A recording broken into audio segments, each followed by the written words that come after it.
Welcome y'all to Robin on the Farm. Today I'm making these big peanut butter oatmeal chocolate chip cookies. This recipe is one of my family's very favorites.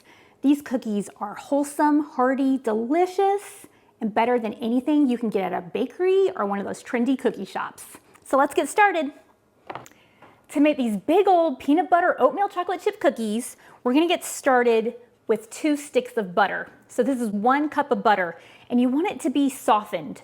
You don't want it to be melted or too hard, because that'll make it hard, but here it is. You can see it's softened. I can easily press into the butter. So I'm gonna go ahead and add that to my stand mixer. And to the butter, I'm gonna add 1 cup of granulated sugar. This is plain old white sugar. Let me put that right on into my mixer, 1 cup. And to that, I'm gonna add 1/2 cup of packed brown sugar. This is light brown sugar, but you can use dark brown sugar too. Just add that to my mixer. It's packed in there really good. All right, now I'm gonna go ahead and let this butter and these sugars cream together just for a minute or 2. I want it to get nice and creamy. This is what your butter and sugar should look like when they're done creaming. I let it cream for about 2 minutes. To our butter and sugars, I'm gonna add 2 large eggs. I'm gonna go ahead and just put them right on in there. And I'm going to also add some vanilla. I'm gonna use some pure vanilla extract, which is gonna make these cookies taste so good. I'm gonna use 1 tablespoon of pure vanilla extract. That might seem like a lot, but no, it's gonna add some great flavor. Okay, now that I have those 2 ingredients in there, I'm gonna go ahead and let these cream together just for a minute or 2.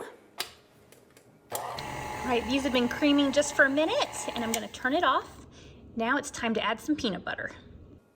For this recipe, you can use creamy peanut butter or you can use crunchy peanut butter. Today I'm gonna use crunchy. I really like the crunch that the crunchy peanut butter gives these cookies. But the real reason is that I found these jars of peanut butter, 16-ounce jars, for 10 cents each. So I'm always looking for good food storage deals, and peanut butter is like the ultimate food storage prep. So I got a bunch of these jars of peanut butter for 10 cents each. So I'm trying to use them up. So I'm gonna add 1 cup of peanut butter. I'm gonna use the crunchy. I'm gonna add 1 cup of peanut butter right into this bowl.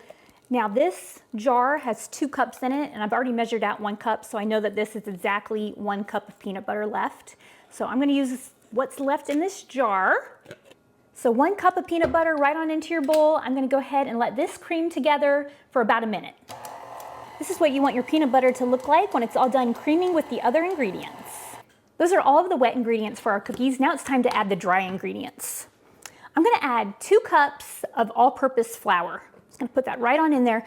Now, this recipe also works great if you do fresh milled flour. If you grind your own wheat, fresh milled flour goes great in these cookies, so that's an option too. But this is just plain old all-purpose flour. You don't want to use bread flour. You don't want to use self-rising flour in these cookies. So 2 cups of flour.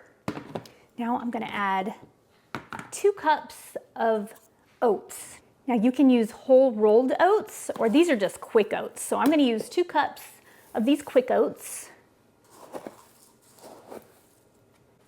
These are my Augustin Farms quick oats. I'll show you. This is how I store them in my pantry. This is a really great 20-pound bucket that I get from Costco. They're great. I love storing my oats like this. Now, back when I bought a bunch of these buckets, they were only $15. And then it went up to $17, and then it was $25, and now I think it's $35. So that's kind of a plug for getting your food storage early, getting the long-term storage, because things are just gonna get more and more expensive. Okay, so we have 2 cups of flour, 2 cups of oats. Now I'm gonna add some other dry ingredients. I want 1 teaspoon of salt. This is my Redmond's Real Salt, great salt. It's this pink North American ancient fine sea salt, so that's kind of cool. Definitely measure it not over your mixing bowl, or you might add too much salt and then your cookies are gonna be ruined. And you have a lot of good ingredients in there already. So 1 teaspoon of salt right on into your mixing bowl. And I'm gonna add 1 teaspoon of baking powder. And to this, I'm also gonna add 1 teaspoon of baking soda. So this has both baking powder and baking soda in it. and this is gonna help your cookies to rise. This is the leavening agent in your cookies. Okay, so 1 teaspoon of each. Now I'm gonna go ahead and let the mixer mix just for a minute. Get all these ingredients incorporated, and then we're gonna add our chocolate chips. I just turned this on to speed 1. You don't want to turn it on too high or your ingredients might come on out and fly at you. All right, I just let those mix up for about 30 seconds. You definitely don't want to over mix your cookie dough batter or your cookies could get a little tough, so you don't want to do that.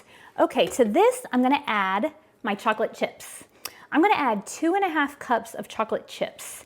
These are just plain old Nestle Toll House semi-sweet chocolate chips. This recipe is also great with milk chocolate chips. You can use peanut butter chocolate chips if you want more of a peanut butter flavor. Any kind of chips, I'm gonna put in 2.5 cups. And really, the more the better. You can do anywhere from 2 to 3 cups of chocolate chips. All right, I'm gonna let these mix up just for another minute. It's time to scoop our cookie dough onto our cookie sheets. These are my 10 by 15 cast iron cookie sheets. I love these cookie sheets. I have a whole stack of cookie sheets that I've gathered over the years, thinking maybe one was gonna work better than the other. These are the only things that work for me. I love these cookie sheets. I can leave my cookies in there a little too long or a lot too long and not have the bottoms burn, which is amazing because this cast iron is nice and thick, great conductor of heat, perfect for cookies.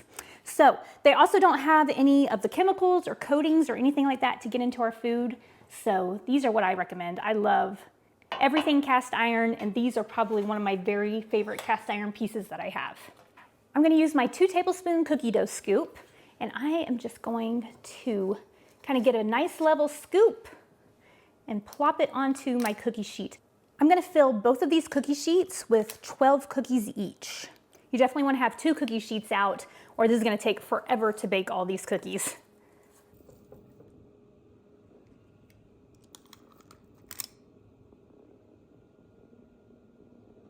Okay, I've got all the cookies on the cookie sheets now. Look at that. These are gonna be so good.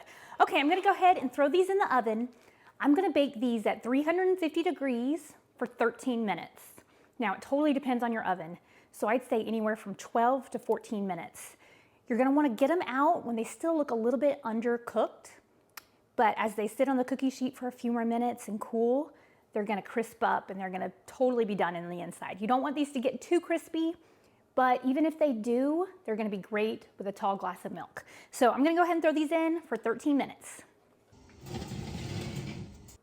I just pulled our big fat peanut butter oatmeal chocolate chip cookies out of the oven, and they're cooked to perfection. Now, if you look closely, you can see a little bit of browning right there where they touch the cookie sheet, but you would think that maybe they're a little bit underdone when you pull them out of the oven, and that is exactly what you want them to look like. Because as they sit here on this warm cookie sheet for just a few minutes, they're gonna just totally finish up. So these look great. I'm gonna let them cool just for a few minutes, and then I'm gonna tear into one. Okay, do you see how good these cookies look? They look great. Look at that. The bottom is perfectly browned, not too brown, not burned, that's for sure. Oh, look at all those chocolate chips.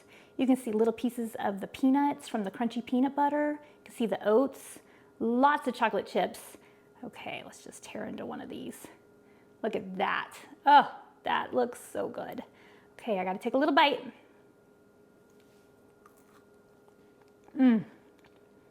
Perfect. I will leave the recipe for these cookies down in the description. You can print out the recipe, you can make these. If you make them, will you come back and let me know how much you like them? I know y'all are gonna like these cookies. Thank you so much for being here with me on Robin on the Farm. I will see you next time. Robin's in the kitchen, dough beneath her hands, wheat from the fields and eggs from her land. Sunlight through the window, a warm golden glow. She's working hard to make that dough. With flour on her apron, loving each need, ground wheat fresh, sowing her seed. The smell of fresh bread rises in the air. Simple life without a care. In Robin's kitchen,